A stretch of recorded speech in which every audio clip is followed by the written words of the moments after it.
Hello, everyone, and welcome back to Brand 2020. Today is May 30th, 2016. Brand 2020 is our series where we discuss Japan's nation branding and public diplomacy. The anchor of our series is Dr. Nancy Snow.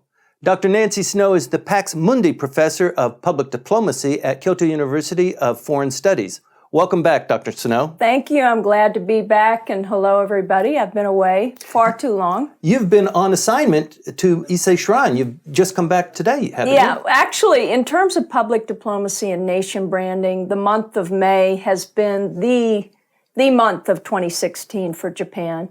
And I was, at the invitation of the Ministry of Foreign Affairs, invited to go to the G7 Summit International Media Center. Yes, I see your press pass. Very impressive. I know. I am wearing this. Shame on me. I'm being too self-promotional, but I'm very excited about this. You haven't taken memento. It off since I you come haven't. back. I slept in this with this last night. No, I didn't. But what a great honor. I mean, you went out there with the entire diplomatic mission. I mean, the 3 days that they were there, well, the president was there for a day and a half. Right. And then he went to Hiroshima. You're going to talk a little bit about that as well? Sure. Huge issue for the prime minister and a huge issue for the United States. Right. And actually, I guess the number one outcome here is that everything went off swimmingly. In other words, what struck you, even on my train ride going there from Tokyo Station on Wednesday, was the level of security. So they were making an announcement that as of Thursday and Friday, you wouldn't be able to throw out your trash on the train. So make sure you take it with you.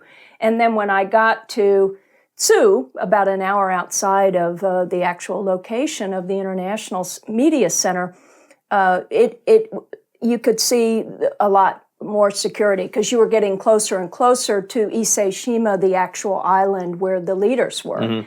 So for Japan, a big win, and for Prime Minister Abe, of course, and the LDP with elections this year, it was make sure nothing goes wrong. Right. And nothing went wrong.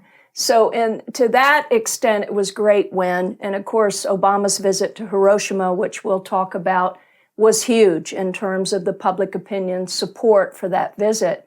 But most of all, it had to be, let's not have anything go awry. The media, we were kept at bay, and that was a bit of an issue, but we were well fed, and I think there was a level of excitement in Japan that probably hasn't been felt in quite some time, with all of this feeling of Japan passing or flying over Japan.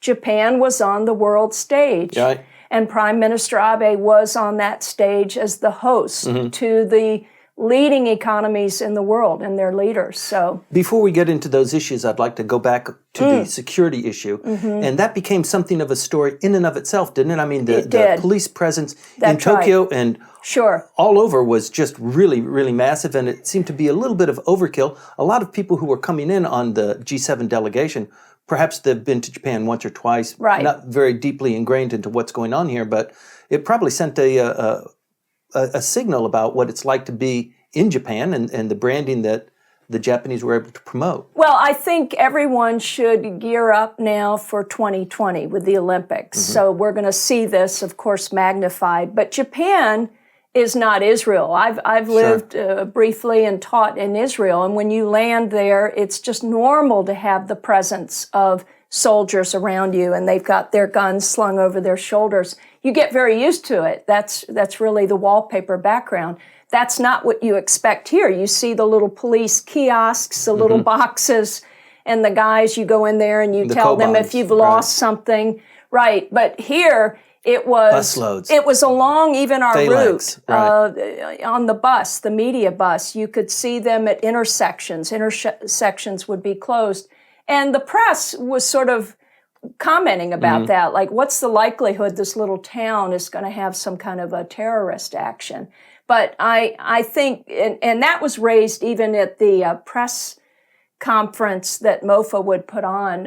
One of the journalists asked about the cost of all of this, with some 23,000 police presence in that area alone around where the leaders were. Every country's going to do this. I can't really point a finger at Japan for this, but I think given the age that we're in now, you have to expect with that sort of concentration of world leaders in one area, it didn't surprise me to see that kind of security. The surprise is that it's in Japan. And that became the story, as you said. One of the things about Brand 2020 that we like to focus on is the layup to the Tokyo Olympics at 2020. But also there are a lot of things that are going on politically and dynamically that project Japan's image, outside of Japan and throughout the rest of the world. How did they do this time? Well, I would give them a pretty high grade for the backdrop of Mie Prefecture. I'm a big fan of that prefecture. I've been there now. That was my third trip that I went on. I didn't really know much about it. I think it is the breadbasket of Japan. I mean, that's been its historical anchor. And so really introducing that part of Japan that's lesser known to the leaders, I hope they get some PR bump out of it or media bump, because it's very picturesque. The weather also, the gods were in our favor with the weather. We were afraid that it would be a little bit inclement, overcast. When I was checking Wednesday night before the 2 days, it said rain both days. And I knew that I was part of the pool of photographers going to wait for the leaders to cross the bridge there at Ise-Jingu. And so we thought we would see just umbrellas. And so it held off, and we had blue sky, and it was a gorgeous day. It got warmer, actually, on Friday, a lot more sun. So usually the weather predictors here are quite accurate. But President Obama was in Japan maybe a day and a half, 2 days. He never came to Tokyo. I mean, all of his time was spent down there. What specifically was your assignment while you were there? I mean, you were invited to a very elite group to follow the delegation. What exactly were you assigned to? Well, I was assigned to, I thought, follow the spouses or the partners of the leaders who were joined by Mrs. Abe. She was giving a tour of Ise-Jingu. But not all the wives came. Not all the wives came, and I have to say, Michelle Obama, if you're listening, and maybe you are, I'm sure we really missed the First Lady of the United States. And I'm not just saying this, but some of my Japanese friends brought this up. She has such charisma. That chemistry, exactly. I mean, it's... And she just is such a gamer. I mean, she's, somebody who really gets in there, and I could just picture her with the kids. I went to an event at Mikimoto Pearl Island where they brought out the kids and they were dancing, and I could just see Michelle Obama right in the middle of that. Now, her replacement in terms of charisma had to have been Mrs. Trudeau, Sophie Trudeau, and I think she hyphenates her name there. But she was very photogenic. She had on very bright colors, and she was also extremely warm and very present with the kids at the event I attended. Now, the Ise-Jingu was watching. To my surprise, I got to see all the leaders, all the G7 leaders crossing in to have their meeting at Ise-Jingu, and we got 2 photographic opportunities. One was as they were walking through the gorgeous forest and the trees with some of the Shinto priests, and then their entourage, but it made for, again, another great photograph. And so I'm sure everybody, if you've been reading the press coverage, has seen those pictures. But Abe was smiling very broadly because things had gone a lot better for him after his initial meeting with Obama, which was about Okinawa. Right. Not such a great way to tee off the meeting and the day and a half that he had with the president. But I think for branding purposes, it's not as, I mean, I wish Michelle Obama had also come, but it was really the prime minister's dog and pony show. I mean, it was his opportunity to project. And what do you think? You think he knocked it out of the park? He did, and I'm sure he's, in terms of the elections this year, the opinion polls are saying that there was an uptick up in popularity.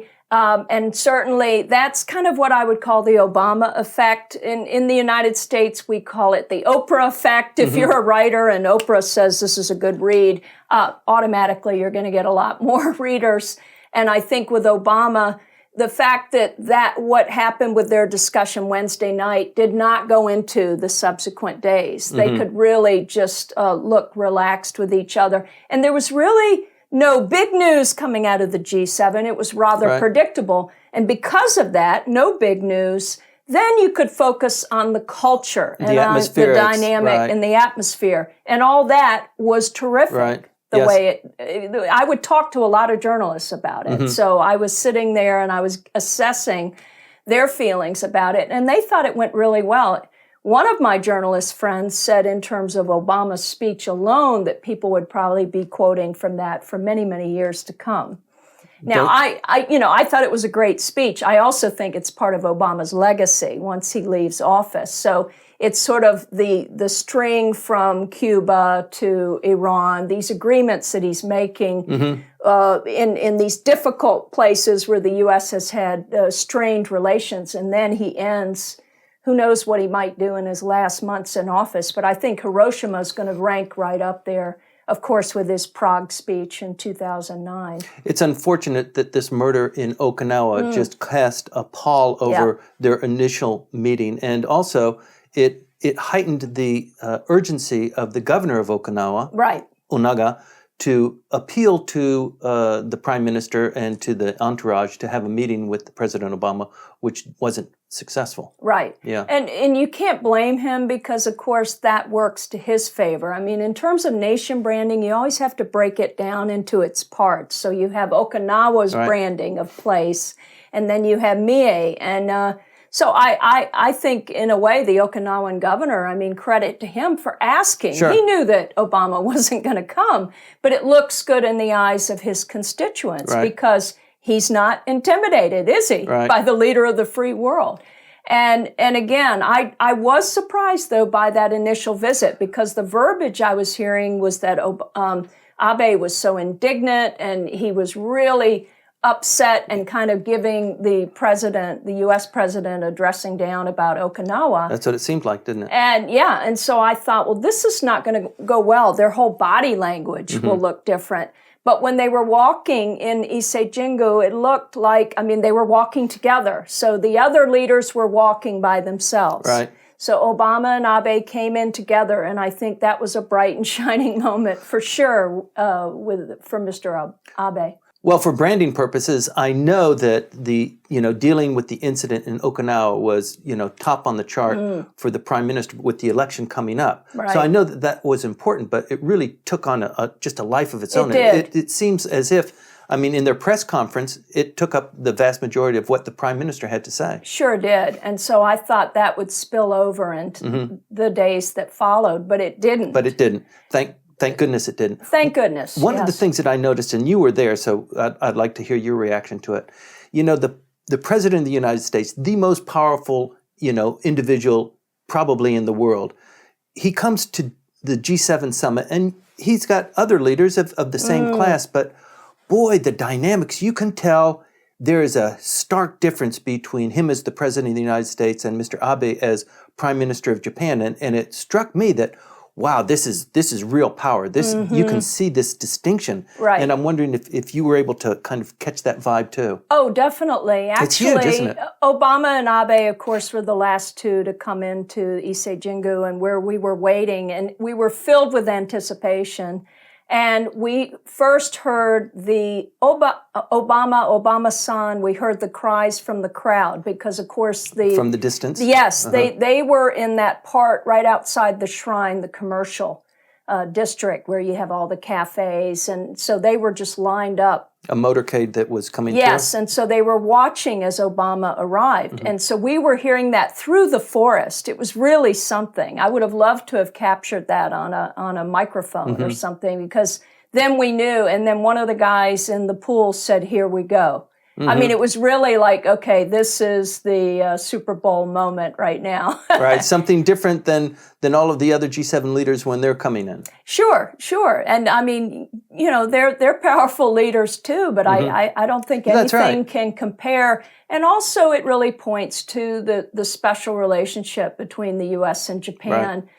Imagine just 2 days later, or the day after, he's going to Hiroshima, where the U.S. military has dropped an atomic bomb 71 years earlier. So just the fact that we would come to this place of such a tight alliance, it's really remarkable to see with your eyes. Right. It's a funny thing. The Japanese population, they sway back and forth depending on lots of different things, just public perceptions, for example. But it sure seems like the president struck a chord with the Japanese all along his tour. Their hearts really went out to him, and boy, did he knock it out of the park in Hiroshima. He did, and I think the moment for him, it wasn't just the speech, because we got the transcript later, but it was right after he finished and he went over to the survivors, and he was able to chat with them for a while. And then what one of the survivors said was just how warm he was. And I think he leaned over and hugged. It was his behavior. This is something, he can be very cool. And he's got sort of that cool demeanor. He's very scholarly, isn't but he is. And he strikes me always as either kind of a university president type. But here he showed a lot of warmth. And of course, the writing was really brilliant in parts of that speech. So he played off of the latter part of the speech where he's describing what people are doing. It gives me goosebumps on that day when the bomb fell, that they might have been in their kitchen. He's describing something that any of us would have been doing. So he's creating a sense of we're all in this together. And so for him then to reach out to a survivor, a man who's 90 plus, we're losing those survivors. And so to have that moment, that will be in the history books for terrific. Sure. Yeah. Really terrific. You know, not everything happened at Ise. There was a financial summit in Sendai a week earlier, a lot of build up to the group of 7 leaders signing off on several documents. Japan didn't do so well on the economic front, did they? No, they didn't. And I think that there was conflict coming out of that, which of course we want to avoid often here in Japan. And the conflict had to do with not weakening the the yen, but also not dumping so much of the money onto the market. That's something that the U.S. wanted to try to control with Japan. And Japan was saying, look, we've got to revive this economy. Try these arrows again. Yeah. I mean, we don't talk as much about Abenomics as we were earlier. So they're really going for it. Once more, but the U.S. is dealing with its own deficit problems, and so was trying to get Japan to sort of go along with the U.S. position. Right. There's this tendency in Japan to surrender to the Galapagos effect, where we are kind of enclosed. But in the G7 atmosphere, I mean, all of the other countries who we are allied with also are going through their own troubles, and they are. It's kind of splayed out for everybody to see. I think the foreign minister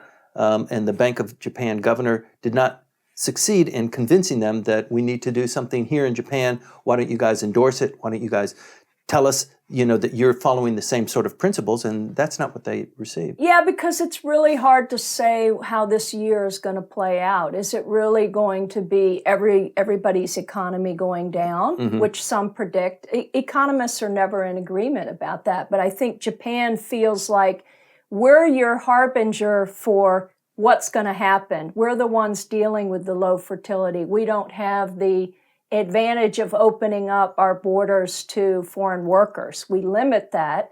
And so we have to really work on our economy, especially our export market. But that then sort of, as you can see with Donald Trump, everywhere he goes as the Republican nominee now, it plays into the U.S. election politics. So I think Japan was wanting probably more of a statement in support of their working together as a global economy, but it didn't happen. It didn't come to fruition. What do you think? I mean, the prime minister really would like people to say Abenomics. The second 3 arrows, I think that was a good idea, and it looks like, I mean, with the strengthening of the yen and just a lot of things that are not going Japan's way, it looks like Abenomics is not really all that it was built up to be. Yeah, I don't know if we can keep using Abenomics. I think that's in the past. And when I think of Abenomics, a picture comes into my head, and it's of Prime Minister Abe visiting Yasukuni. Right.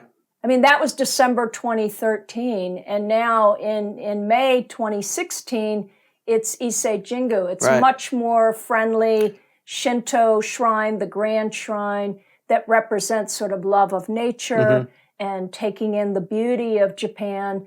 That's really playing it safe and depoliticizing that. Right. And so Abenomics got sort of immersed in some of the tougher politics issues having to do with Abe and his outreach maybe to right-wing constituents in Japan. So I think they need maybe a new slogan. But the big news, of course, now is the putting off of the sales tax until very late in 2019. Right. And of course, that got the opposition wound up about calling for Abe's resignation because they're feeling like, my gosh, this guy got all the attention this week and he's riding high. So we've got to go dramatic here. Well, we've always predicted that this is the time of intense change and challenge politically for any politician in Japan.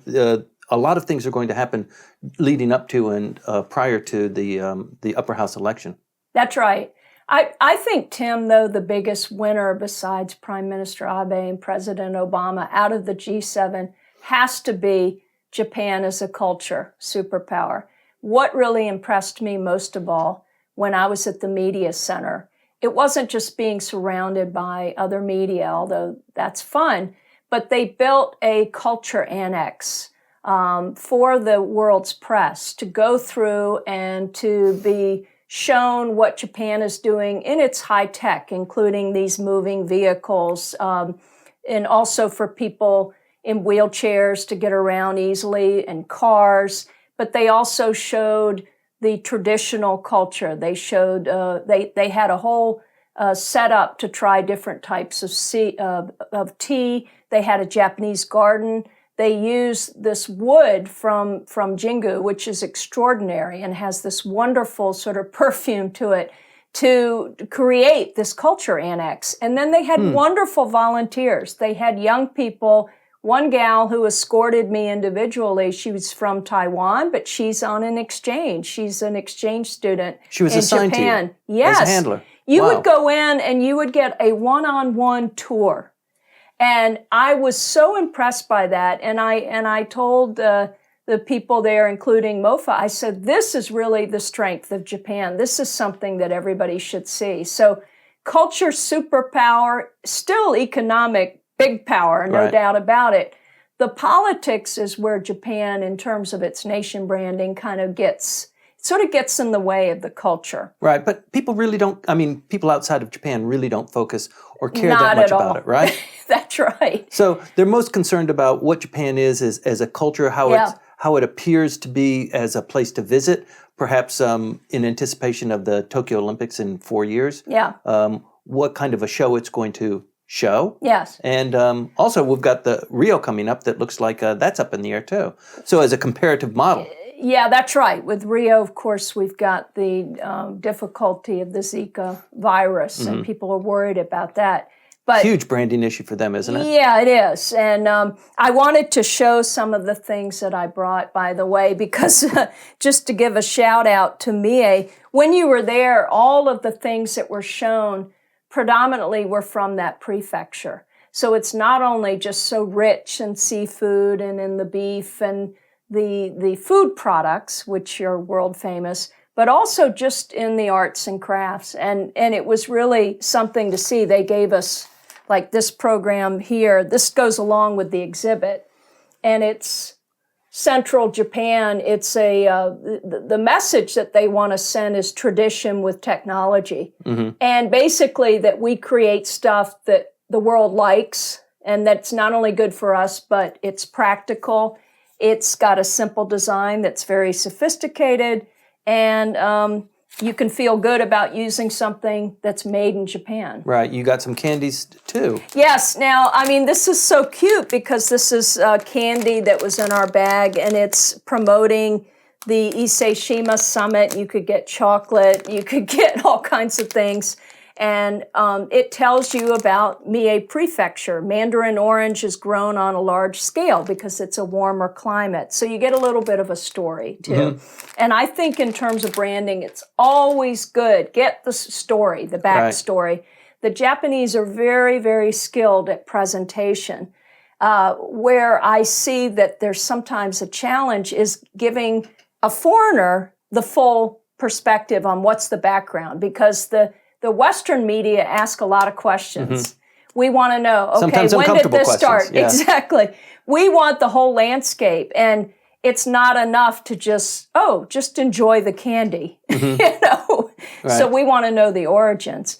And then too, when you're there as press, there was just stacks and stacks of the newspapers from all over the world highlighting, of course, the leaders. So we saw a lot of these in different languages.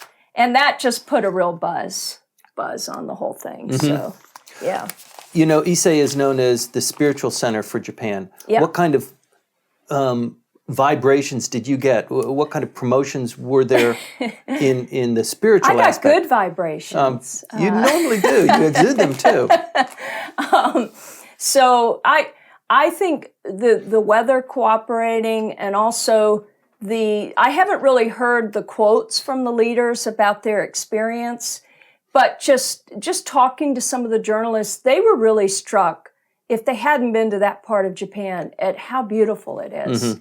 And it's very rural, and you go from town to town, and the rhythm is slower. And so if you wanted to come and maybe study Japanese, which I, of course, do, I keep talking about it, I would go to Ise City. I would go to Tsu. I would go to one of these smaller towns in Mie where you could do a homestay, or you could have your own tutor, somebody who would not have the hustle and bustle problem of Tokyo or Osaka or even Kyoto on a smaller scale. So a lot of I distractions. really think Abe made the right choice with Mie. He was criticized for that. Well, that's why I'm asking the question, because there is this suggestion of the separation between church and state, and Shintoism, and Shinto being the state religion, and the prime minister kind of glomming on to the most sacred Shinto site, by holding the G7 there. Yeah, and I'm aware of that controversy, but when you were there, you don't really think about that controversy. You're struck by the natural beauty. It's like just a large spiritual park, and you don't have people there proselytizing. Well, Shinto's like that, isn't it? This is not a proselytizing religion. Right. The Shinto priest I had met with earlier was there in his everyday business clothes, and I saw him and waved. I mean, you're not really in a church or a synagogue or anything. Your setting, your spiritual setting, is that boulder, is the sound of the river. There's like a music there, or the wind. The wind takes on its own life, and that's Shinto, the way I understand it, is that there is a godliness in that, and just appreciating our time here, short as it is. So what do you think? The prime minister, he was able to kind of move that ball a little bit forward, even though it's not really blending church and state. It's just part of the Japanese culture. It's part of the Japanese heritage. You think he scored big on that? Well, I do, and I don't automatically agree with Abe's policies, but just my experience and what I saw other people experiencing it was not controversial, not for the press who I was there with. Right. So somebody can make it controversial. Any action that a politician takes, you're going to second guess it. And Ise Jingu is no different. But it's been written about, and people, I think, should go and see for themselves.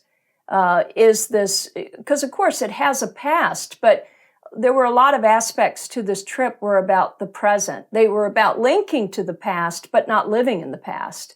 So you've got the history with the religion, but this is 21st century 2016. And I think when you look at it in a tourist context of people coming there and seeing a part of Japan that would really wow them beyond, say, the bells and whistles of Shibuya or Shinjuku, then that's a win. And I think that came through, especially with the offerings of the food and the culture there. So, we have an election of the upper house. Half of the upper house stands for election. That election will be called on July 10th. And in the political calendar, this G7 summit was the pinnacle. I mean, it overshadows everything else that will happen. And the prime minister's public approval rating took a huge jump as a consequence of G7. Right. Tell me the things in terms of public policy and nation branding, the main keys that you think led that propulsion in his approval rating? Oh, that came out of the summit. Right. Well, like I said earlier, the fact that things didn't go wrong. There may have been a lot of security, but I think it showed somebody who's in control. He's been in office a long time. This can happen to any politician where you become overly familiar. And with Abe, it's gone up and down at times. And certainly there was the long, hot summer last year with the security bills. Right. But you're not hearing that so much. So I think if I'm a Japanese citizen, I'm thinking, hey, the Prime Minister and the LDP, they really did, especially Prime Minister Abe, he was on point. And it went well, and it showed that Japan could really mix well with the world's leaders. And it was also just a marvelous presentation of what Japan has to offer the world. So if he can be the messenger for that, yeah, he scored. I mean, I'll give him credit there. What else is on the horizon in terms of Japan nation branding?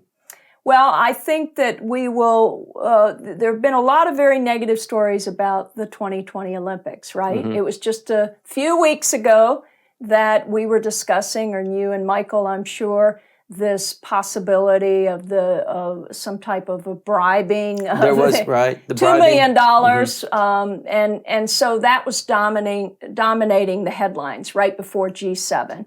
And then there was, of course, the change of the logo and the stadium. So it just seemed like a lot of, are they going to get their act together? I think if you look at this, G7 summit is sort of, okay, you're in the finals now to go to the World Championship. If you're judging how well things went here, then I've certainly got renewed faith that things will be righted vis-a-vis 2020, that we won't be talking about a worrisome nation brand Japan vis-a-vis the Summer Olympics. And I just, if the Japanese people will come out in droves the way that they did, I just remembered a story to share with you that I think is a testimony to what Japan has to offer that will come through in 2020. And it was when I went to the Mikimoto Pearl Island, and I showed up and I was very tired because I have such respect for the photographers who wait for hours to get like a minute video or take still shots. And so we were there and I arrived and a woman came up to me and she had a jacket on, signifying, I guess, that she was a volunteer. And I said, I need electricity. And really the building wasn't accessible. We were there on the outside. Well, she found her way in and she got my phone hooked up and got me back on board.